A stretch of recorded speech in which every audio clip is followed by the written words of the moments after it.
பெரிய அளவுக்கு காமராஜர் ராஜாஜி கூட்டணிங்க பெரிய அளவுக்கு பிரம்மாண்டமான இது. சிவாஜி வந்து அதுக்கு ஆதரவு, கூட்டம் கூட்டமா பேசுறோம். ரொம்ப ரொம்ப சின்ன டிஃபரன்ஸுங்க. 200 சொச்சம் தொகுதி திமுக கூட்டணி ஜெயிச்சது. வெறும் 15 தொகுதி தாங்க கிடைச்சது காமராஜர் தலைமையிலான கூட்டணிக்கு.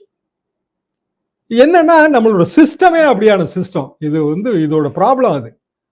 அப்போ இதை வந்து உணர்ந்து நடக்கிற தலைவர்கள் சின்ன சின்ன ஆதரவு கூட நம்ம இழந்துடக்கூடாதுங்கிறதுக்காக கேர்ஃபுல்லா இருப்பாங்க. கடைசி நேரத்தில் பாருங்களேன், லெட்டர் பேட் பார்ட்டியெல்லாம் கூப்பிட்டு கலைஞர் பேசுவாரு, எம்ஜிஆர் பேசுவாரு.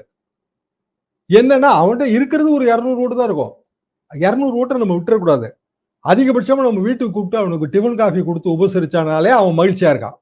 சீட்டே கொடுக்கணும். கலைஞர் இதயத்துல சீட்டு கொடுப்பாரு. கடைசியில இதயத்துல கொடுத்துட வேண்டியதானே. 234 தொகுதியில எப்படிங்க கொடுக்க முடியும்? இதயத்துல கொடுத்துருவோம், பிரச்சனை முடிஞ்சு போச்சு. ஆனா வெற்றிக்கான சூத்திரம் அது. எந்த ஆதரவையும் இழக்காமல் இருப்பதுதாங்க வெற்றிக்கான சூத்திரம்.